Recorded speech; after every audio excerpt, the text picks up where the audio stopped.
रसूल पाक सल्लल्लाहु ताला अलैहि वसल्लम फरमाने लगे, दज्जाल पूरी दुनिया में आएगा, डराएगा।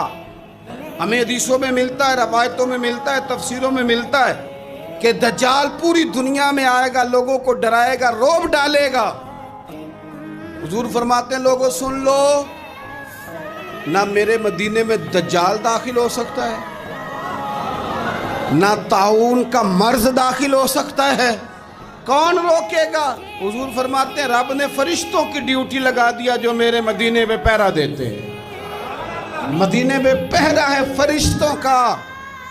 दज्जाल भी कभी मदीने में दाखिल नहीं हो सकता। दज्जाल नहीं मदीने में तो जो भी जाते हैं आशिक ही जाते हैं, मोहब्बत करने वाले जाते हैं, प्यार का। हुजूर ने फरमाया, दज्जाल और ताऊन मेरे शहर में, ये तो सेहत वाला शहर है, ये तो करम वाला शहर है, ये तो अता वाला शहर है।